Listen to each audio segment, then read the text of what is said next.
Hi friends, welcome to our channel. आज ये video रे आमे बीडी सिलेबस अनुसार बायोलॉजी रो गोटे नुआ चैप्टर स्टार्ट करबा जोड़ा होची नेचुरल रिसोर्सेस।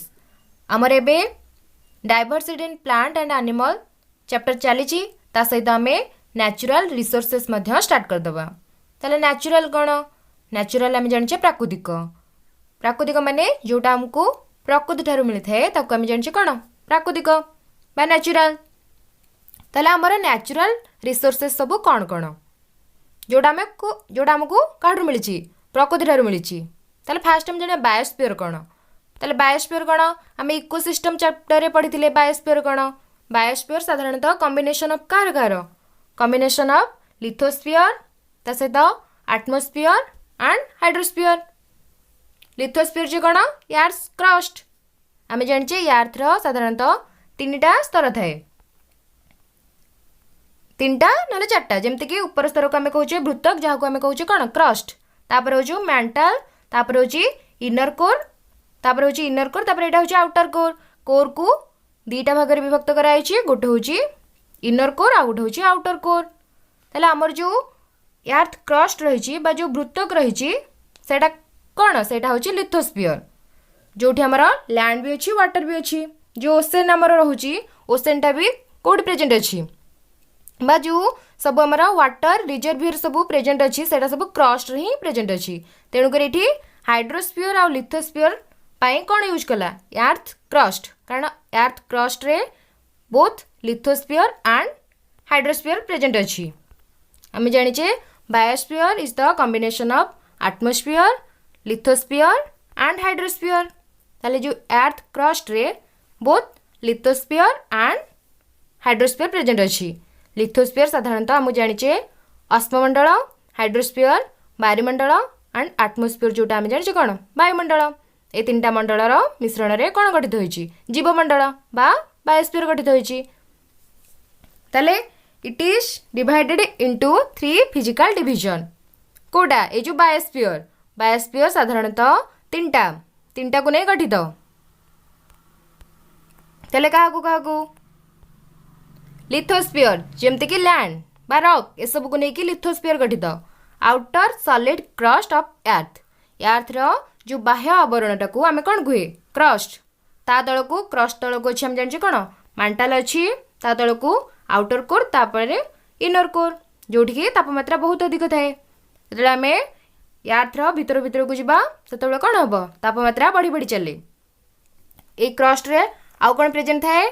लैंड सहित ह्यूमस ए सबू ए कोड प्रेजेंट थाए? लिथोस्फीयर बा क्रस्ट ही प्रेजेंट थाए। ताले से गोची जो बायोस्फीयर हैला बा जीवमंडल सेटा लिथोस्फीयर, हाइड्रोस्फीयर एंड वायुमंडल जोटा कि एटमॉस्फेयर को नहीं गठित। ताले lithosphere outer solid crust of earth, earth रो जो बाह्य आवरण अच्छी, जो सॉलिड बाह्य आवरण अच्छी कठिन आवरण को आम कौन कही था? क्रस्ट बोली कही था। सेमती हाइड्रोस्फीयर साधारणतः water component of earth, earth crust रे जो सब वाटर कंपोनेंट रही थाए जमती कि रिवर, लेक, ओसेन, सी ए सब कौन जीव? ए सब गोटे गोटे जो वाटर रिजर्वियर अच्छी से सब हाइड्रोस्फीयर अंडर जीव। 75% of earth surface covered by water. हम अर्थ रो 75% सरफेस कहा द्वारा आदृत? वाटर द्वारा। एग्जांपल होची seas, rivers, ponds, dams, underground water जहाँ को आम कहे कौन? भूतल जल जो कहे आम ए सबू हाइड्रोस्फीयर अंडर जाऊँगी। सेमती आउ गोटे हूँ एटमॉस्फेयर। एटमॉस्फेयर हूँ ब्लैंकेट ऑफ एयर। पूरा आमर अर्थ को पृथ्वी को कौन ब्लैंकेट भरी घेरी रही कौन? एटमॉस्फेयर। पृथ्वी चारिपटे कौन अच्छी? ब्लैंकेट सदृश घेरी रही कौन? Atmosphere. Covers the whole earth, पूरा अर्थ को कौन कर कवर कर रखी लाइक ब्लैंकेट। ब्लैंकेट भली अर्थ को एटमॉस्फेयर घेरिकी रही। सेमती एटमॉस्फेयर को मध्य डिवाइड कराई जमती कि कौन? Troposphere, stratosphere, mesosphere, thermosphere, exosphere. Earth रो तल को गले आम कौन कर जानिचे जो टेम्परेचरटा बढ़ी बढ़ी जाऊँगी। जितेबाला आम एटमॉस्फेयर ऊपर ऊपर को जावा से कौन हुए? टेम्परेचर कमी कमी जाए। ଯେତେବେଳେ ଆମେ ଆର୍ଥର ଭିତରକୁ ଯିବା ଯେମିତିକି ଅଛି ଫାଷ୍ଟ ଲେୟାର ହେଉଛି କ୍ରଷ୍ଟ, ତାପରେ ହେଉଛି ମାଣ୍ଟାଲ, ତାପରେ ହେଉଛି ଆଉଟର କୋର୍, ତାପରେ ହେଉଛି ଇନର କୋର୍। ତାହେଲେ ଏଠୁ କ'ଣ ହେଉଛି टेम्परेचर डिक्रिज हो जाऊँगी, सॉरी टेम्परेचर इनक्रिज हो जाऊँगी। जदि आम आटमोस्फियर ऊपर ऊपर को जावा से कौन हुए टेम्परेचर कमी कमी जाए, बहुत ठंडा लगी था ऊपर ऊपर को गले। आम जाने आटमोस्फियर 5टा लेयर है बा आटमोस्फियर को 5 टाइप रे डिवाइड कराई। फास्ट हूँ ट्रोपोस्फियर, तापर हूँ स्ट्रेटोस्फियर, तापर हूँ मेसोस्फियर, तापर हूँ थर्मोस्फियर, तापर हूँ एक्सोस्फियर जोड़ा कि लास्ट रे आमर जिते भी सब पाणीपाग देखा जाए से कौ स्फीयर रे देखा जाए, ये ट्रोपोस्फियर ही देखा जाए थाए, जोटा कि आमर भूपृष्ठ रु 16 किलोमीटर पर्यंत लंबिक रही से एरिया को आम कौन कहे ट्रोपोस्फियर बोली कहुए। ताले आम जानले लिथोस्फियर कौन, आटमोस्फियर कौन आउ हाइड्रोस्फियर कौन। ताले 3टा स्फीयर को लेकिन कौन गठित बायोस्फियर गठित।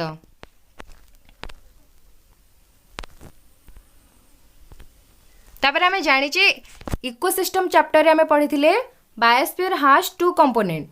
बायोस्फीयर रो 2टा कंपोनेंट अच्छी जमती biotic component and abiotic component.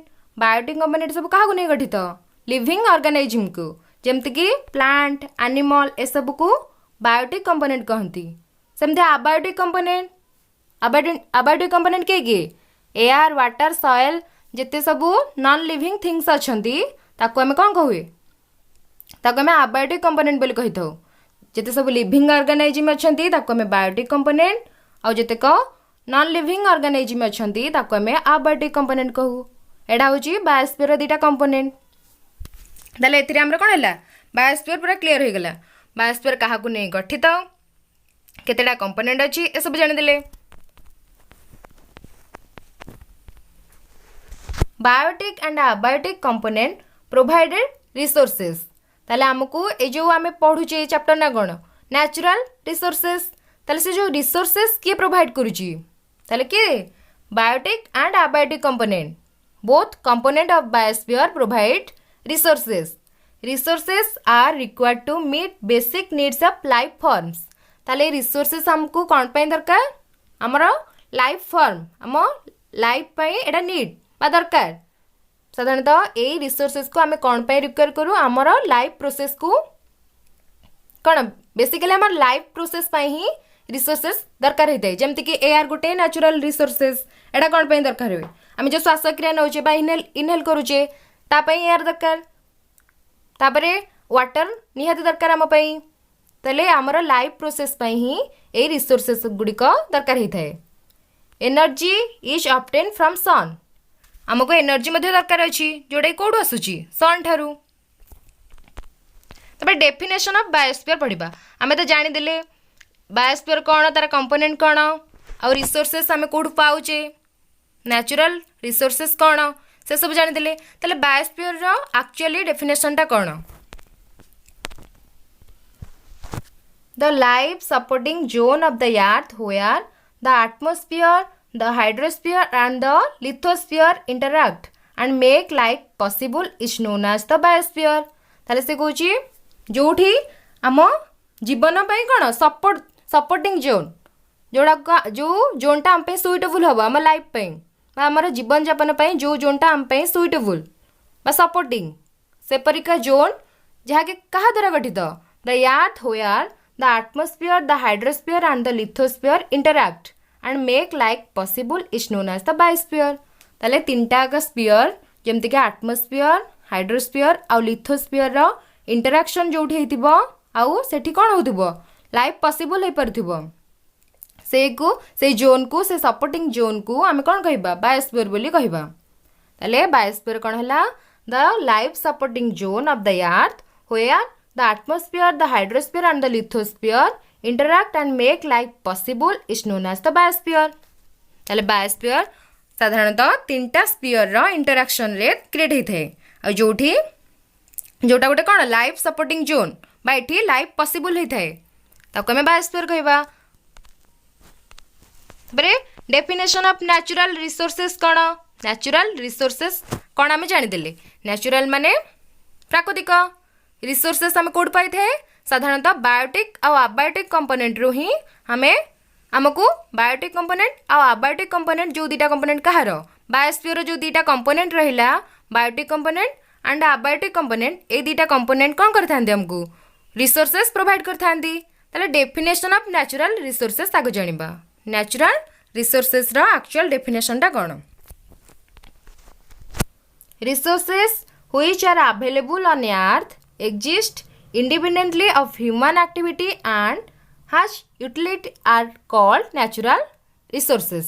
ताले से कहूची अर्थ रे जो रिसोर्सेस अवेलेबल अच्छी और से कौन पे exist independently of human activity and has utility are called natural resources। कहूची ह्यूमन एक्टिविटी रे से तैयारी हेनी जो रिसोर्सेस डायरेक्टली हमको नेचर द्वारा मिली बा ह्यूमन एक्टिविटी जो जो रिसोर्सेस हमको मिलनी बा सेटा independent of Kahar human activity ठारू इंडिपेंडेंट एटा हमको नेचर मिली कौन से ह्यूमन एक्टिविटी बा मनुष्यगत उपाय मिलनी बा independent of human activity has utility are called natural resources.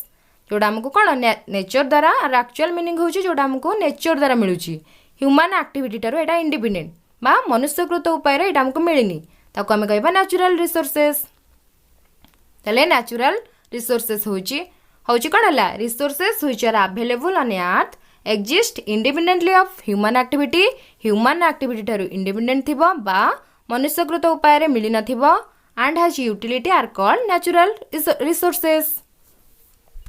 तले नेचुरल रिसोर्सेस टा केते टाइप रो? नेचुरल रिसोर्सेस होची टू टाइप रो।